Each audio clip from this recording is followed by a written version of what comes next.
Hey guys, this is Ankit. Hello and welcome. So today in this video, I'm going to talk about how to write immutable class in the right way when we are having mutable class inside the immutable class.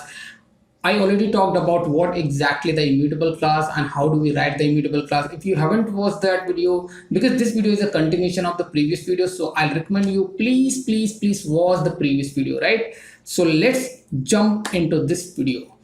तो guys यहाँ पे देख सकते हो ये पुराना वाला programme है, इसी में हम लोग कंटिन्यू करने वाले हैं। तो आई होप, मैं उम्मीद करता हूँ कि आपने वो प्रीवियस वाली वीडियो देखी होगी, वो इंटरव्यू से रिलेटेड जो सीरीज चल रही है right now. Okay now okay, सबसे पहले गाइस यहाँ पे आते हैं।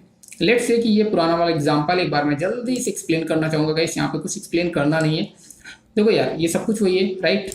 और हमारे पास एम्प्लॉय क्लास है जिसके अंदर एक म्यूटेबल डिपार्टमेंट है और राइट दो प्रॉपर्टीज हैं और डिपार्टमेंट एक म्यूटेबल क्लास है राइट।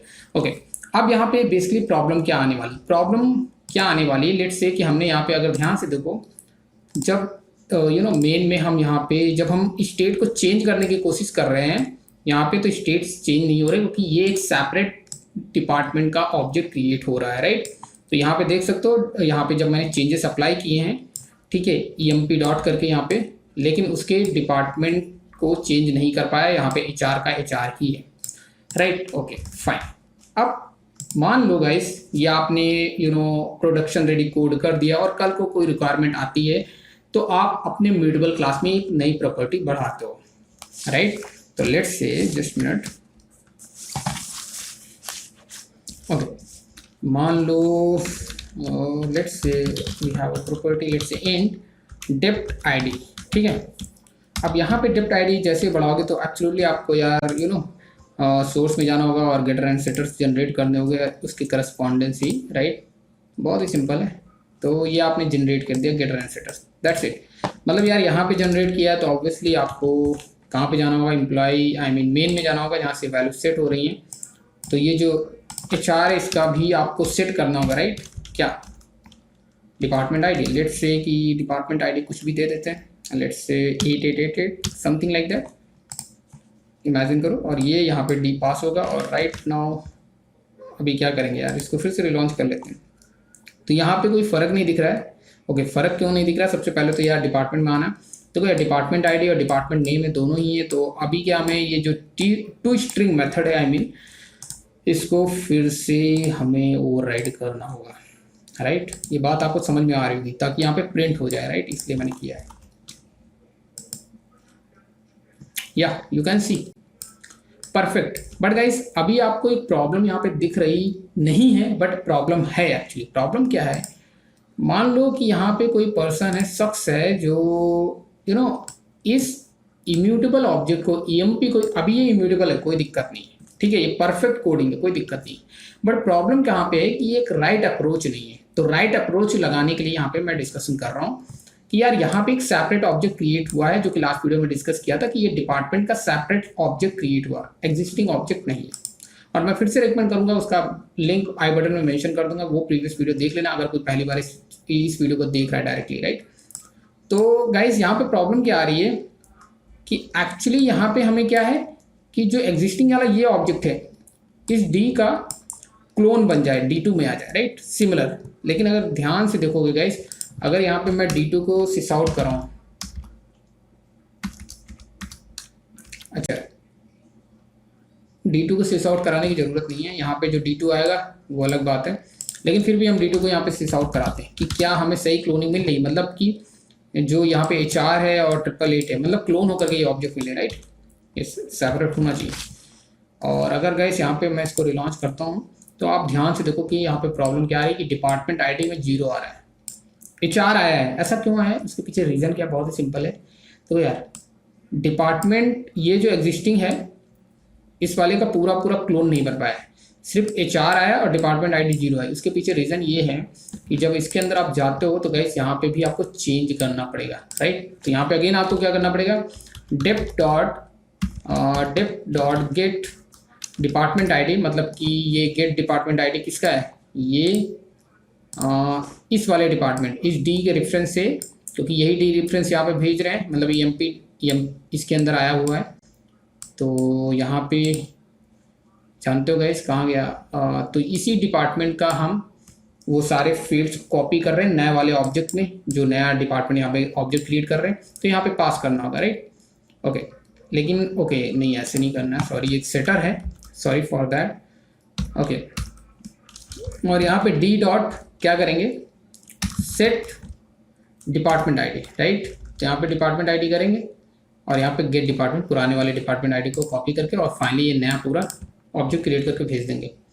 और फिर से अगर गाइस यहाँ पे देखोगे, अब यहाँ पे कुछ नहीं करना, अभी देखो D2 में अभी डिपार्टमेंट में आईडी नहीं आ रही थी, अगर इसको रिलॉन्च करता हूँ तो अभी देख सकते हो यहाँ पे प्रॉपर क्लोनिंग हो गई है, ठीक है, परफेक्ट। अब कहोगे यार इसमें क्या ट्रिक है? ट्रिक है, बहुत बड़ा ट्रिक है। यहाँ पे एक्चुअली ओपन क्लोज्ड प्रिंसिपल क्या कहता है कि एक बार अगर आप कोई क्लास बना रहे हो तो क्लास को बनाते वक्त आपको सारे अजम्पशन लगा के चलने हैं, ठीक है, कि क्लास एक बार बना लो, बनाने के बाद उसको आप यूज कर सकते हो, उसके लिए ओपन है, लेकिन उसमें बाद में मॉडिफिकेशन नहीं कर सकते, उसके लिए क्लोज है। इसीलिए ओपन क्लोज प्रिंसिपल यही कहता है।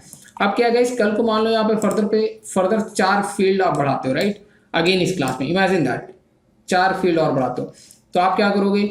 चलो यार यहाँ से तो सेट हो रही वैल्यू, चलो यहाँ पे तो जायज़ है बात कि यहाँ पे आपको वैल्यू सेट करनी पड़ेगी, राइट? इमेजिन करो रजिस्ट्रेशन फॉर्म में तो आपने 4 फील्ड बढ़ाई, वहाँ पे रजिस्ट्रेशन के थ्रू वैल्यूज आ रही, तो यहाँ तो चलो बात सही है, ठीक है।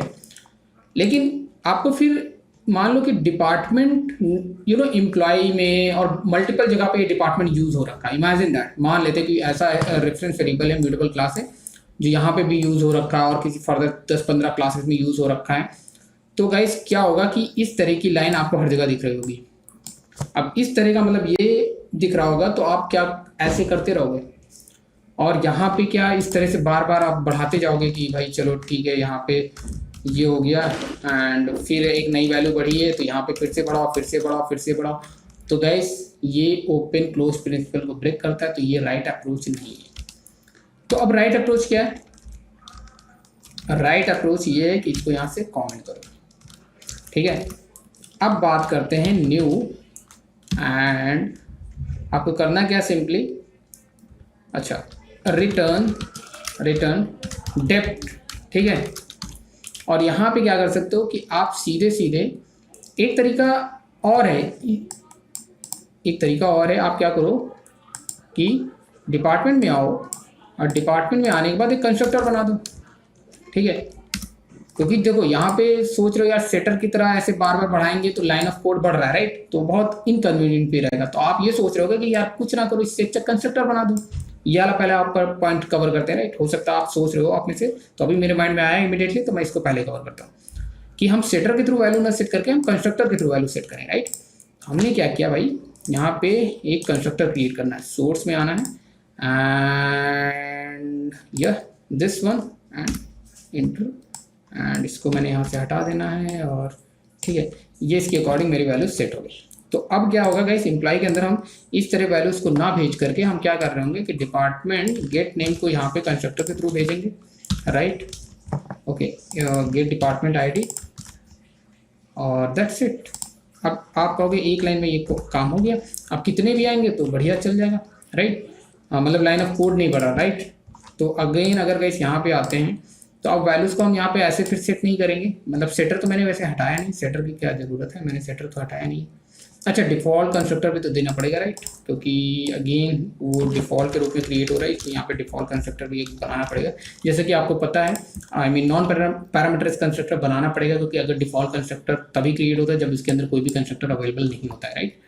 तो नाउ यहाँ पे वो एरर जा चुकी है और अगेन अगर रिलॉन्च करते हो तो आपको प्रॉपरली वो क्लोनिंग मिल रही है, कोई दिक्कत नहीं, परफेक्ट। लेकिन गाइस प्रॉब्लम अभी वही की वही है। क्यों है?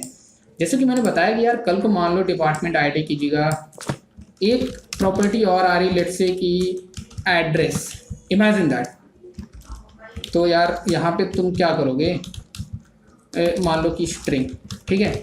तो जैसे एड्रेस बनाओगे इसका भी गेटर सेटर जनरेट करोगे, चलो यहाँ तो चलो जनरेट हो जाएगा और यहाँ पे इसकी फील्ड बढ़ा लोगे, ठीक है, कंस्ट्रक्टर में।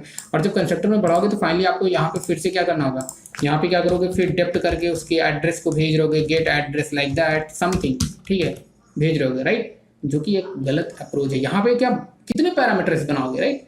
तो ये तरीका बहरहाल के लिए यहाँ पे सही नहीं, क्योंकि ये वही फिर से अभी भी वही एग्जिस्टिंग प्रॉब्लम है, ओपन क्लोज्ड प्रिंसिपल को फॉलो नहीं कर रहा है। क्योंकि क्लास एक बार बन गई तो उसको यूज करने के लिए ओपन है, लेकिन उसको मॉडिफाई करने के लिए, मॉडिफिकेशन के लिए क्लोज कर दी जाए, ऐसे क्लास बनाना है, राइट। तो अगेन ये वाला कॉन्सेप्ट भी आपका नहीं चलेगा। तो अब आप पूछोगे कि ठीक है, अब बेहतर अप्रोच क्या है जो प्रोडक्शन रेडी रहे कोड, जो बेसिकली आपको रियल टाइम पे देखने को मिले। आप क्या करो, अगेन यहाँ पे करो return new depth and simply guys यहाँ पे कुछ मत करो, इस बार इसको डेप्थ को सीधे सीधे रेफरेंस पे भेज दो, ठीक है। कुछ मत करो यहाँ पे, मतलब कुछ करना नहीं, सिर्फ सीधे सीधे भेज दो, यहाँ पे कोई लॉजिक ना लिखना पड़े।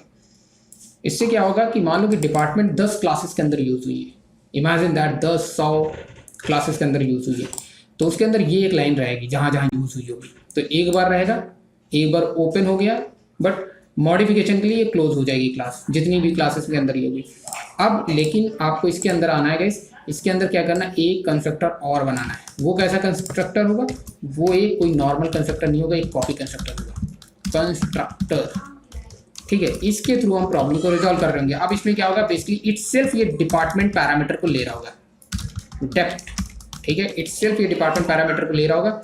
अब इससे क्या होगा, इस डिपार्टमेंट के अंदर समझना ध्यान से, एडजस्टमेंट, इस डिपार्टमेंट में क्या आएगा, जो यहाँ से ये भेजा है रेफरेंस, ठीक है, ये सिंपल सा। तो ये जब यहाँ पे आएगा गाइस, तो हम क्या करेंगे, हम दिस करके नया ऑब्जेक्ट यहाँ पे क्रिएट करेंगे। नया ऑब्जेक्ट क्या मतलब, इस वाले कंस्ट्रक्टर को कॉल करेंगे, चाहे आप पहले वाले कंस्ट्रक्टर को कॉल करके कर सकते हो, वही सेटर के थ्रू सेट कर दो वैल्यू, चाहे तो इस वाले कंस्ट्रक्टर को कॉल कर लो डायरेक्टली। अब डायरेक्टली क्या दिस करना है, और इसके अंदर क्या होगा, डेप्थ की सारी यहाँ पे वो लॉजिक लिख दो। अब क्या होगा कि लेट्स से कि गेट डिपार्टमेंट, ठीक है, गेट आईडी या क्या था पहले, डिपार्टमेंट नेम है, राइट, जो कि ऊपर वाले कंस्ट्रक्टर से देखना है आपको guys, depth and get ID. अब गाइस आप ये पूछेंगे, ठीक है, कल को इसके अंदर प्रॉपर्टी बढ़ती है तो क्या होगा, तो यार प्रॉपर्टी बढ़ती है तो आपको डिपार्टमेंट में आकर के चेंज करना। डिपार्टमेंट ओपन क्लोज को नहीं फॉलो कर रहा होगा, यहाँ पे डेफिनेटली आपको चेंजेस करने होंगे, ठीक है। लेकिन मान लो कि डिपार्टमेंट को 15 क्लासेस ने यूज कर रखा है as a relation like that, तो वहाँ पे एक लाइन ऐसी पड़ी होगी बस, और कुछ नहीं। तो वहाँ पे आपको 15 जगह पे जाकर के चेंजेस नहीं मारने हैं, आपको बस यहाँ पे जब प्रॉपर्टी बढ़ाओगे, लेट्स से कि एड्रेस बढ़ाया, तो यहाँ पे एड्रेस आपको यहाँ पे बढ़ाना होगा और यहाँ पे बढ़ाना होगा, दैट्स इट, काम हो जाएगा। तो इस कॉपी कंस्ट्रक्टर के थ्रू आपकी वैल्यू मतलब काम कर रहा होगा। अब अगर मैं इसको रिलॉन्च करूँ एंड अगेन गाइस, तो आप देख सकते हो परफेक्ट वही आ रहा है, परफेक्ट क्लोनिंग हो रही है, मतलब कॉपी हो रहा है, उसी ऑब्जेक्ट का कॉपी बन रहा है, एग्जिस्टिंग ऑब्जेक्ट में कोई चेंजेस नहीं हो रहे, क्योंकि लास्ट में आप देख सकते हो वही का वही वैल्यू है जो पहले वाले में था। तो I hope you are getting my point, right, okay. तो इस तरह से आप चीज़ों को मैनेज कर सकते हो, और चाहो तो आप सिंपल सा एक मेथड बना के भी काम कर सकते हो। लेट से कॉपी कंस्ट्रक्टर के थ्रू नहीं करना है तो आपने स्टैटिक मेथड बना लो, लेट से static and what you can say get reference like that, reference and new reference or new instance, whatever you can say that यार, right। तो यहाँ पे new instance right। तो यहाँ पे इस तरह से पब्लिक स्टैटिक void, ये क्या हो रहा है भाई, अच्छा यहाँ पे तो वो रहेगा ना, मेरा डिपार्टमेंट रिटर्न होगा। तो इस तरह से भी आप कॉपी कंस्ट्रक्टर के बजाय आप यहाँ से, इसकी वैसे रिक्वायरमेंट नहीं थी बट स्टिल मैं इसको बता रहा हूँ आपके लिए, ठीक है। तो आप इस तरह से फाइनली आप क्या करोगे, ये जो कंस्ट्रक्टर है इसका ऑब्जेक्ट यहाँ पे बनाओ। किस तरह से बनाओगे, इसको यहाँ पे दिस हटा करके न्यू डेप्थ करके इस तरह से आप कॉल कर लो, और पब्लिक स्टैटिक, और ये क्या बोल रहे हैं, रिटर्न टाइप वॉइड, क्यों भाई, ओके मुझे रिटर्न तो करना होगा, राइट, ठीक है, परफेक्ट। तो इस तरह से आप get new instance of depth,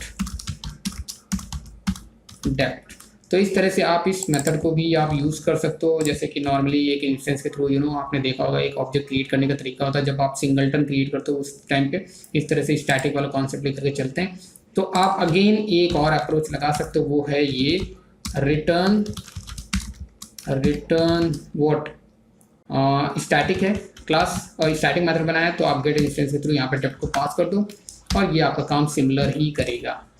तो गाइस आप देख सकते हो यहाँ पे कॉपी हो चुका है। तो इस तरह से बेसिकली प्रोडक्शन रेडी काम कर सकते हो। इससे क्या होगा गाइस, यहाँ पे आपको बार बार जितनी क्लासेस ने, एन नंबर ऑफ क्लासेस ने अगर डिपार्टमेंट को यूज कर रखा है, इस म्यूटेबल क्लास को यूज कर रखा है, तो रिमेनिंग जो क्लासेस हैज अ रिलेशन में इस डिपार्टमेंट म्यूटेबल क्लास को अपने अंदर एक इम्यूटेबल क्लास के अंदर यूज कर रखा होगा, तो वहां पे किसी भी तरह का अफेक्ट नहीं कर रहा होगा। मतलब यहाँ पे proper open close principal use हो रहा है, और यूं कह लो ये एक बेहतर अप्रोच है क्लास लिखने का। तो गाइस इस वीडियो में इतना ही। फिर लाइक कर दें दोस्तों, सब बाय, टेक केयर, मिलते हैं नेक्स्ट वीडियो में।